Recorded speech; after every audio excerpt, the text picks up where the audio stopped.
Le silence du matin à Ouagadougou fut brisé par une onde codée. La guerre venait d'être déclarée. En quelques minutes, les radios parlaient d'ultimatum, d'alliances effondrées, de l'Afrique sur le fil du rasoir. Mais au cœur de ce chaos, une voix se leva, celle d'Ibrahim Traoré, promettant que le Sahel ne plierait plus sous des ordres venus d'ailleurs. Si la souveraineté devait se payer de faim et d'isolement, mieux valait, disait-il, apprendre à vivre debout que survivre à genoux.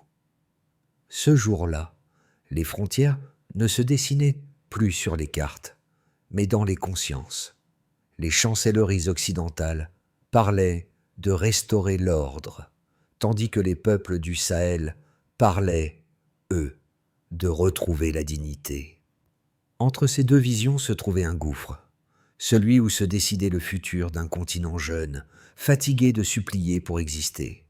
Ibrahim Traoré le savait. Chaque mot prononcé serait une braise dans la tempête. Il promit à ses généraux que cette fois, aucune puissance étrangère ne dicterait la loi du sable et du sang. Ce serment n'était pas un slogan politique, mais une ligne de front morale. À travers lui, le Burkina Faso cessait d'être une périphérie pour devenir un symbole, celui d'un réveil africain. Et si le principe de cette liberté était de rompre avec les certitudes d'hier, alors le Sahel venait d'entrer dans son propre siècle. Mais jusqu'où un peuple peut-il aller pour mériter le droit d'écrire sa propre histoire ? Pendant les 48 premières heures, le monde ne comprit pas ce qui venait de se produire. L'annonce d'Abuja, diffusée à 2h17 du matin, fut interprétée comme une manœuvre politique. En réalité, c'était une déclaration de guerre. Le chiffre. 3 États visés. Burkina Faso, Mali, Niger, accusés de rupture constitutionnelle et menacés d'une intervention militaire. Mais derrière la rhétorique, un projet bien plus vaste prenait forme. Restaurer l'ordre ancien du Sahel, celui où les décisions majeures se prenaient loin des peuples qu'elles touchaient. À Ouagadougou, les rues s'emplirent avant l'aube. Les haut-parleurs diffusaient la nouvelle. Les visages restaient calmes. Les poings se levaient. Dans la poussière ocre, les femmes portaient de l'eau aux soldats. Les jeunes peignaient les drapeaux de l'AES sur les murs des écoles. La population ne criait pas vengeance. Elle murmurait un mot oublié, souveraineté. Et au centre de cette ferveur, Ibrahim Traoré, encore capitaine il y a peu, incarnait une génération qui refusait de mendier sa liberté. Son visage n'était pas celui d'un chef de guerre, mais d'un témoin, un homme prêt à payer le prix de la cohérence.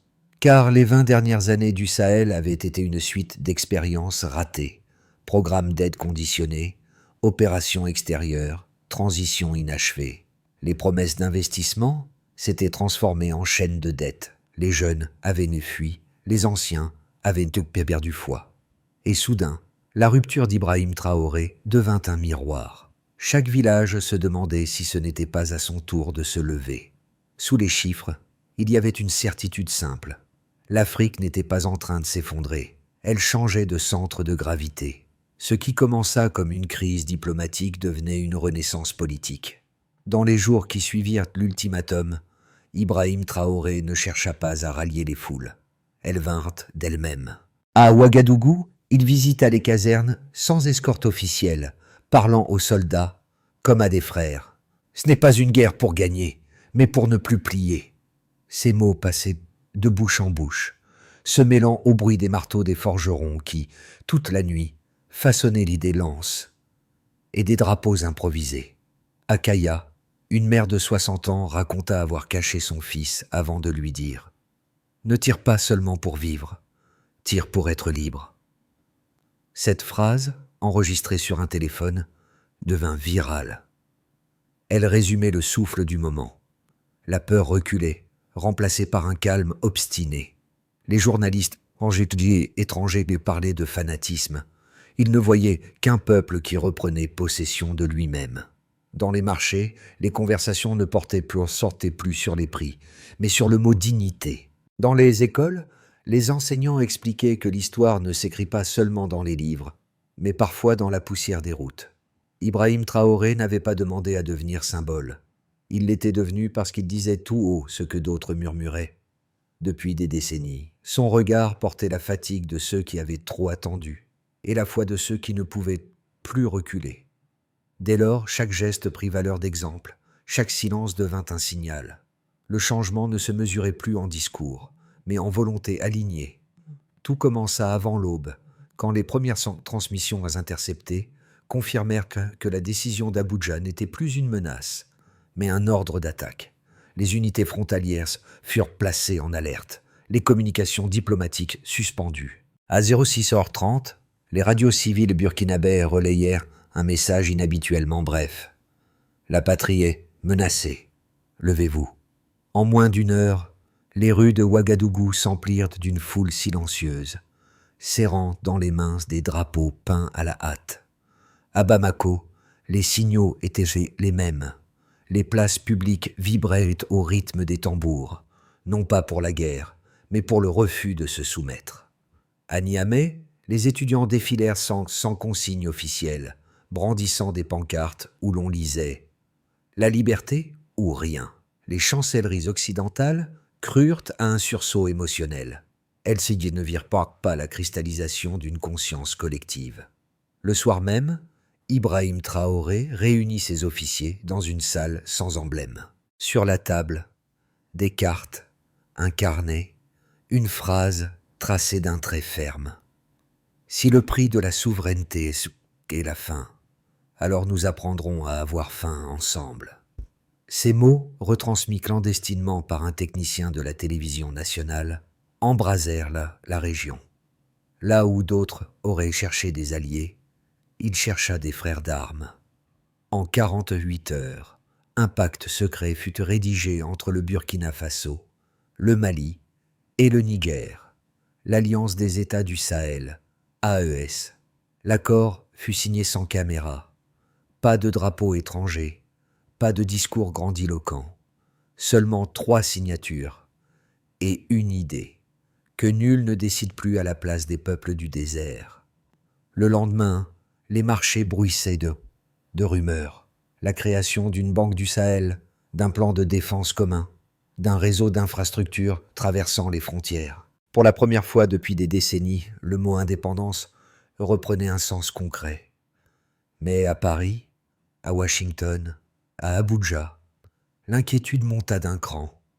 Des rapports confidentiels circulaient.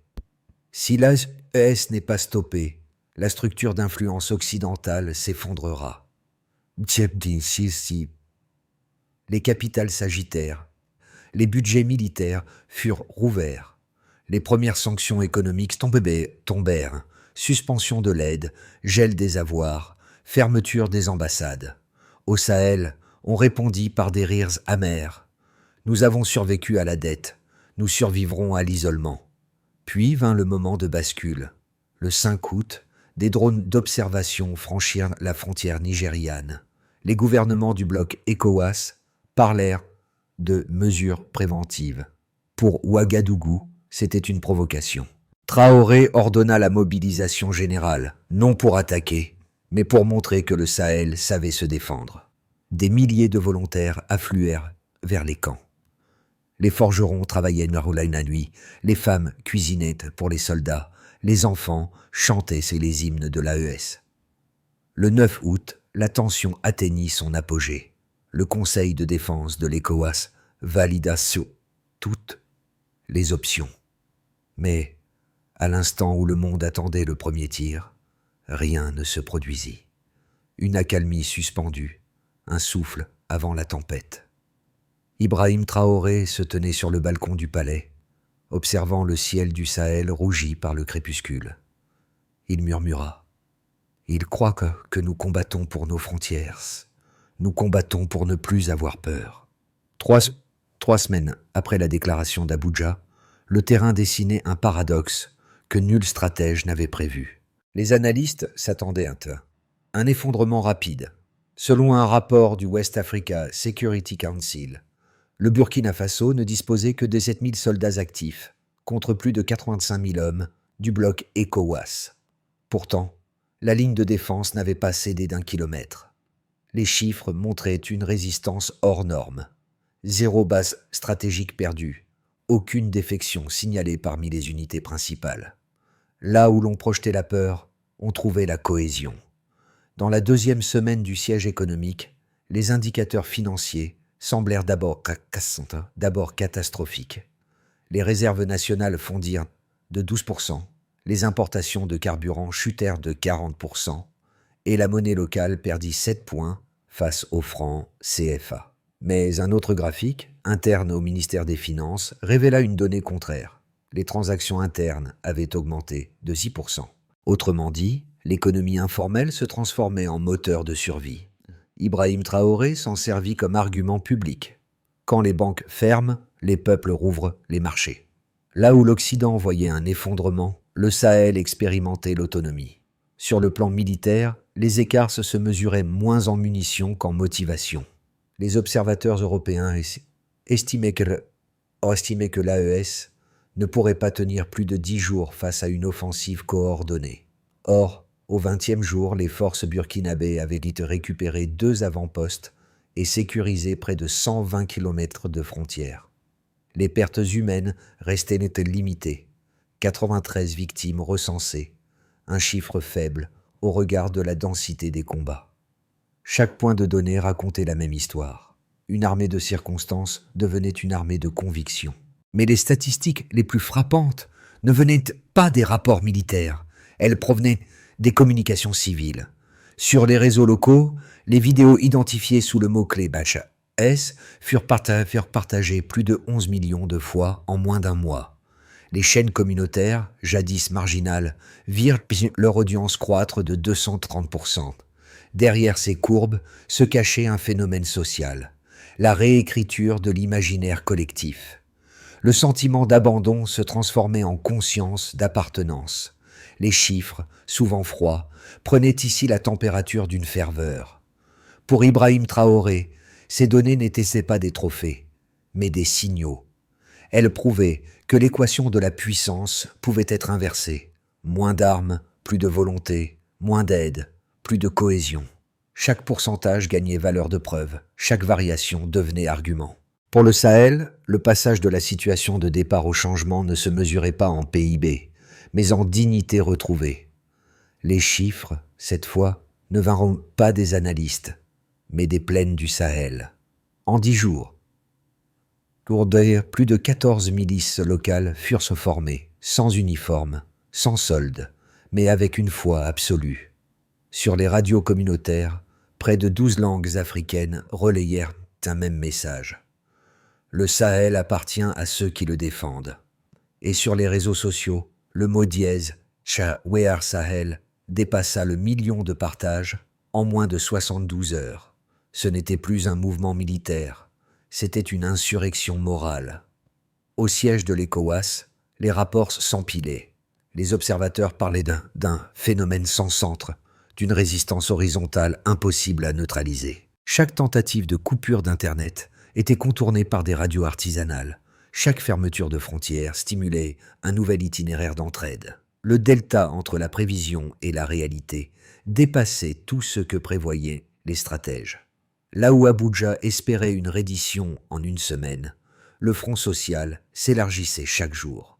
Ibrahim Traoré, lui, parlait peu.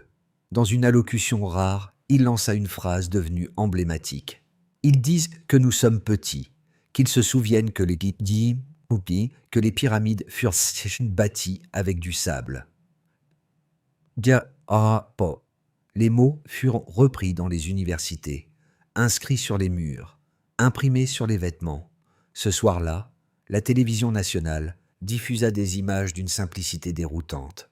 Des paysans posant leurs roues, des étudiants repeignant des symboles ES sur des cahiers d'école, des femmes préparant des repas collectifs. L'indicateur économique classique, la croissance, la dette, la balance commerciale, semblait soudain dérisoire. Ce qui circulait désormais, c'était une énergie invisible, la conviction partagée. Pourtant, la pression extérieure montait. Les lignes d'approvisionnement furent bloquées, les comptes publics gelés, les corridors économiques suspendus. Les experts prévoyaient une contraction du PIB de 8,3% en 3 mois. Mais au lieu d'effondrement, on observa un paradoxe. Les échanges locaux augmentèrent de 27% grâce aux circuits de troc et au marché communautaire. Le delta n'était plus financier, mais psychologique. Chaque privation devenait un argument de fierté. Au nord, les villageois prenaient les armes, anciennes de leurs grands-pères. À l'ouest, les étudiants du Ghana publiaient des tribunes demandant à leur gouvernement de ne pas tirer sur des frères. Et à Niamey, un général nigérian anonyme transmit un message qui fit frémir les chancelleries. Peut-être qu'ils se battent en tête pour la bonne cause. Ce jour-là, la guerre changea de nature. Elle cessa d'être une confrontation militaire pour devenir un test de vérité. Ce que révélaient les données, ce n'était pas une montée en puissance militaire, mais un basculement du réel. L'idée même de puissance se redéfinissait. Le Sahel, longtemps perçu comme un espace vide, devenait un centre de gravité morale. Et dans ce silence tendu, une phrase résonnait encore, celle d'Ibrahim Traoré. Un peuple qui n'a plus peur de mourir ne peut plus être vaincu. Les critiques ne tardèrent pas. À Bruxelles, à Paris, à Washington, les communiqués officiels décrivirent l'AES comme une dérive autoritaire masquée par un discours de libération. Les diplomates évoquaient des violations des droits de l'homme, la censure des médias, le risque d'un isolement économique suicidaire. Sur les plateaux de télévision, les experts parlaient d'un populisme militaire, condamné à s'effondrer sous son propre poids. Les arguments semblaient solides, sans armée moderne, sans réserve de devises, sans soutien extérieur. Comment le Burkina Faso pouvait-il résister? Les graphiques montraient des courbes descendantes, des projections alarmantes. Et pourtant, sur le terrain, la réalité contredisait les tableaux. L'économie informelle se recomposait. Les réseaux d'entraide s'étendaient. La criminalité reculait dans plusieurs provinces. Les structures locales, longtemps dépendantes de l'aide étrangère, redécouvraient une autonomie oubliée. Ibrahim Traoré répondit calmement. « Ce n'est pas une révolution contre quelqu'un, c'est une révolution pour quelque chose. » Sa réplique ne visait pas à convaincre les chancelleries, mais à rappeler un principe. La souveraineté n'est pas un privilège, c'est une responsabilité. Même les voix critiques en Afrique de l'Ouest commencèrent à admettre que la fracture n'était pas entre civils et militaires, mais entre ceux qui décidaient de loin et ceux qui vivaient ici. Un second argument, plus subtil, vint des milieux économiques. Sans ouverture au capital étranger, le développement serait impossible. Mais les chiffres contredisaient cette fatalité. La production agricole locale augmentait de 12%, et les projets d'énergie solaire, initiés par l'AES, couvraient déjà 15% des besoins régionaux. Là où l'on voyait hier une dépendance, apparaissait désormais un écosystème. Ainsi, le débat dépassait la politique. Il touchait à une vérité plus profonde. La valeur d'un pays ne se mesure pas à son PIB, mais à la cohérence entre ce qu'il dit et ce qu'il fait. Et c'est sur ce terrain-là, celui de la cohérence, qu'Ibrahim Traoré avait déjà gagné sa première bataille. Le vent avait changé de camp. Là où l'ennemi voyait un blocus, le Sahel voyait un baptême.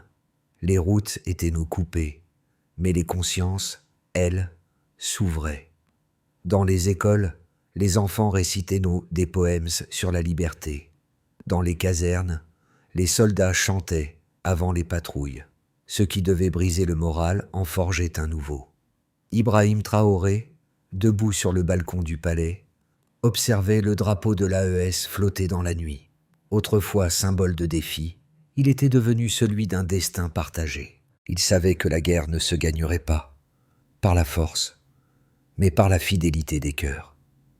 Et cette fidélité, il la voyait dans chaque village, dans chaque regard.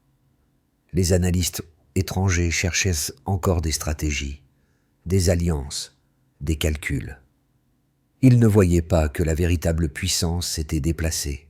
Elle ne résidait plus dans les bases aériennes, mais dans les convictions qui refusaient de mourir. Le Sahel, qu'on croyait périphérie, était redevenu centre. Ce soir-là, le monde découvrit que la peur avait changé de visage. Les répercussions ne se firent-ils pas attendre. En quelques semaines, les économies du Sahel se réorganisèrent à une vitesse que nul n'avait anticipée. Les marchés frontaliers rouvrirent sous forme coopérative.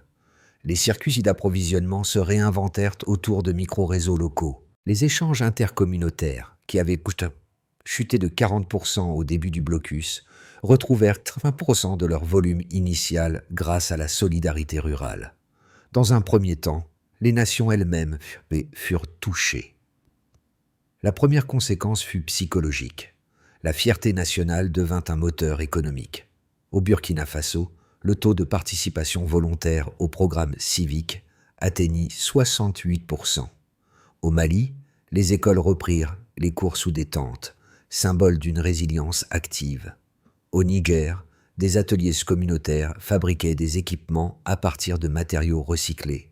L'indépendance cessait d'être un mot pour devenir une habitude quotidienne. Vint ensuite la réaction des dirigeants. Les gouvernements de l'AES découvrirent un devoir de transparence. Chaque décision majeure était désormais annoncée à la radio publique, suivie d'un débat ouvert. Ibrahim Traoré, fidèle à son ton direct, déclara « Le pouvoir qui se cache trahit la cause qu'il défend. » Bessi Baskiti, ses homologues, Assimi Goïta et Abdourahmane Tiani, adoptèrent Spunk la même ligne. Gouverner à visage découvert. Cette transformation du leadership résonna bien au-delà des frontières, forçant même certains voisins à revoir leurs pratiques politiques. Puis ce fut au tour des nouveaux défenseurs de se révéler. Les jeunes, autrefois désabusés, devinrent les gardiens de cette mutation. Des milliers d'étudiants formèrent des brigades du savoir, enseignant la lecture et la cartographie dans les zones rurales. Des journalistes indépendants créèrent La Voix du Sahel, première chaîne transfrontalière animée uniquement par des reporters locaux. Les influenceurs africains, d'habitude tournés vers l'Occident, relayèrent les messages de souveraineté, donnant au mouvement une portée culturelle inédite. Enfin, la région tout entière sentit le souffle du changement. À Accra, à Lagos, à Dakar, les opinions publiques commencèrent à douter du récit officiel. Les sondages indiquaient que 57% des citoyens d'Afrique de l'Ouest sympathisaient désormais avec la position de l'AES. Des députés ghanéens se mamandèrent à ne pas envoyer de troupes contre des « frères africains ». Le vent du Sahel traversait les frontières, renversant les hiérarchies symboliques. En résumé, le blocus censé étouffer l'Alliance avait provoqué son enracinement. Chaque sanction devenait une leçon d'autonomie. Chaque coupure, une invitation à créer. Et dans ce nouvel équilibre, Ibrahim Traoré voyait se dessiner une vérité simple. Quand un peuple cesse de craindre la perte, il commence à posséder son destin. Les semaines à venir ne sont pas écrites, mais 3 chemins se dessinent déjà devant le Sahel. Ils ne reposent pas sur des prophéties, seulement sur la logique des forces en présence, des alliances possibles et de la fatigue des peuples. Entre stabilisation progressive, envol inattendu ou déstabilisation brutale, chaque scénario porte son propre prix. Le premier scénario évoque une consolidation sous pression. Dans la trajectoire la plus probable, l'AES tient bon, mais ne gagne pas de répit réel. Les sanctions restent en place. Les corridors commerciaux demeurent partiellement bloqués. Et les capitales occidentales continuent de parler de « retour à l'ordre constitutionnel ». En retour, le Burkina Faso, le Mali et le Niger approfondissent leurs liens militaires et économiques, accélèrent les projets énergétiques et renforcent leurs structures locales. Les difficultés quotidiennes persistent, mais la lassitude ne se transforme pas en renoncement. La région entre alors dans une phase de résistance longue, où chaque mois de survie consolide la légitimité du projet. Un second scénario, plus optimiste, imagine une contagion politique maîtrisée. Dans la version la plus favorable, les opinions publiques des pays voisins basculent. Des parlements refusent d'envoyer des troupes, des partis d'opposition imposent des débats. Des manifestations massives réclament un réexamen de la ligne dure contre l'AES. Sous la pression intérieure, certains gouvernements d'Afrique de l'Ouest optent pour une désescalade discrète. Dialogue indirect, assouplissement des blocus, coopération ciblée sur la sécurité partagée. Le Sahel devient alors un laboratoire, non plus de guerre, mais de modèles politiques alternatifs. Dans ce scénario, l'horizon se dégage et l'exemple d'un leadership souverain gagne en crédibilité. Enfin, un scénario plus sombre envisage une rupture violente, où les lignes rouges seraient franchies. La pire issue n'est pas seulement militaire, elle est morale. Une intervention ouverte, qu'elle soit directe ou sous-traitée à des forces supplétives, pourrait embraser la région, provoquer des déplacements massifs de population et briser des années de construction sociale. La propagande de partout. Et d'autres feraient le reste, transformant une bataille pour la souveraineté en conflit identitaire sans issue. Dans ce cas, même une victoire tactique ne serait qu'une défaite stratégique pour tout le continent. Au milieu de ces possibles, une seule attitude semble lucide, se préparer au pire, travailler pour le mieux et refuser de céder à la peur. Car un peuple qui anticipe sans paniquer garde toujours une longueur d'avance sur ceux qui ne voient que leurs propres intérêts immédiats. Cette histoire n'est pas seulement celle de cartes redessinées et de blocs régionaux qui s'affrontent. Elle parle aussi à trois cercles bien réels, ceux qui vivent au Sahel, ceux qui en sont partis, et ceux qui, ailleurs, cherchent encore ce que signifie le mot liberté. Pour celles et ceux qui vivent au Burkina Faso, au Mali, au Niger, la crise n'a rien d'abstrait. Elle se lit dans le prix du mil, dans les coupures d'électricité, dans les routes soudain désertes. Mais elle se lit aussi dans les regards qui se redressent, dans les villages où l'on se réunit pour écouter la radio en silence, dans les enfants qui apprennent que leur pays peut dire non.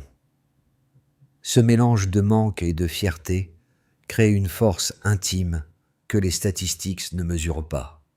Pour la diaspora, installée à Paris, Bruxelles, Montréal ou Abidjan, le dilemme est différent. Entre l'inquiétude pour les proches et la fierté de voir un discours de souveraineté s'affirmer, les émotions se croisent. Beaucoup découvrent qu'aimer son pays ne signifie pas accepter tout, mais soutenir ceux qui, sur place, prennent des risques pour que le respect ne soit plus un luxe. Enfin, pour celles et ceux qui regardent de loin, sans lien direct avec le Sahel, cette séquence offre un miroir. Elle interroge la facilité avec laquelle on accepte des interventions au nom de valeurs universelles, sans toujours écouter les premiers concernés. Une attitude simple peut déjà tout changer. Vérifier les sources, écouter les voix locales, refuser les récits qui transforment des peuples entiers en figurants. Personne n'est obligé de choisir un camp, mais chacun peut décider de ne plus consommer ces événements comme un simple spectacle et d'y voir la question centrale de notre époque. Qui a le droit de décider pour qui ? Les révolutions qui survivent sont celles qui se structurent. Au-delà des drapeaux et des chants, le Sahel doit transformer son sursaut en architecture durable. Ibrahim Traoré le répète, « La volonté seule ne suffit pas, il faut une méthode. » Et cette méthode se dessine déjà en 5 pas clairs. D'abord, stabiliser le socle civique. L'éducation civique et les médias communautaires deviennent le premier rempart. Former des citoyens conscients de leurs droits vaut plus que des discours martiaux. Le Burkina Faso a lancé des ateliers itinérants pour apprendre à débattre sans se diviser. Ensuite, sécuriser l'énergie et la nourriture. Les programmes solaires de l'AES progressent. Plus de 300 ingénieurs locaux ont déjà installé des parcs à Nuna et Dori. Dans les plaines, des coopératives agricoles testent des semences résistantes à la sécheresse. Ces chantiers valent autant qu'une victoire militaire. Troisièmement, renforcer la transparence. Chaque contrat public publié, chaque budget discuté en direct à la radio éloigne le soupçon de confiscation. L'honnêteté devient une arme de stabilité. Quatrièmement, mutualiser la défense. Le Conseil mixte de l'AES doit transformer la coordination actuelle en stratégie permanente. Plutôt que d'imiter les modèles extérieurs, Il s'agit de bâtir une sécurité par la connaissance du terrain et la confiance entre populations. Enfin, ouvrir un dialogue panafricain. La prochaine étape n'est pas la confrontation mais la contagion positive. Créer un forum des jeunesses africaines où s'échangent d'expériences, innovations et récits. L'unité cesse alors d'être un slogan. Elle devient un espace de travail. Cette feuille de route ne promet pas l'absence d'épreuves. Elle propose simplement une direction, que le courage d'aujourd'hui serve de fondation à la lucidité de demain. La nuit tombe sur Ouagadougou, mais la ville ne dort plus. Au balcon du palais présidentiel, Ibrahim Traoré regarde les torches s'éteindre une à une, comme des étoiles qu'on confie à la mémoire. Le vent soulève encore la poussière du jour, la mêle au chant des femmes et au murmure des tambours. Rien n'a été gagné, mais tout a changé. Le peuple s'est redressé. Dans un carnet posé près de lui, quelques mots. Aucune génération ne peut être libre si la précédente a peur. Asso, rebelle, ce sont ces phrases simples et dures qui traverseront le temps mieux que les discours. Elles rappellent que la grandeur d'un pays ne réside pas dans la richesse de ses mines, mais dans la tenue de ses promesses. Autour, les enfants dansent, les anciens veillent, les soldats prient sans bruit. La guerre a rappelé à chacun que la liberté n'est pas donnée. Elle s'apprend, elle se protège, elle se transmet. Et dans ce silence vibrant, la figure d'Ibrahim Traoré ne domine pas. Elle s'efface dans la foule, comme pour dire que l'histoire, désormais, appartient à tous. Le jour se lève sur un Sahel différent. Il n'y a plus le bruit des armes, seulement celui des marteaux sur les chantiers et des voix sur les ondes. Les frontières n'ont pas disparu, mais elles ont perdu leur pouvoir d'interdire l'espérance. Partout, du Ghana au Tchad, on parle d'un même mot, dignité. Ce récit n'est pas clos. Il commence dans chaque village qui décide de s'organiser, dans chaque jeune qui choisit d'apprendre, dans chaque femme qui refuse de taire sa force. Le destin du Sahel n'est pas de résister éternellement, mais de bâtir enfin. Et si le monde veut comprendre cette renaissance, qu'il écoute d'abord ce silence nouveau, celui d'un continent qui pense par lui-même. Partagez cette histoire, discutez-la, contredisez-la s'il le faut, mais ne la laissez pas s'éteindre. Car ce que le Burkina Faso vit aujourd'hui, c'est peut-être le prélude d'une révolution de conscience. Et cette révolution ne demande pas d'armes, seulement du courage et des mots.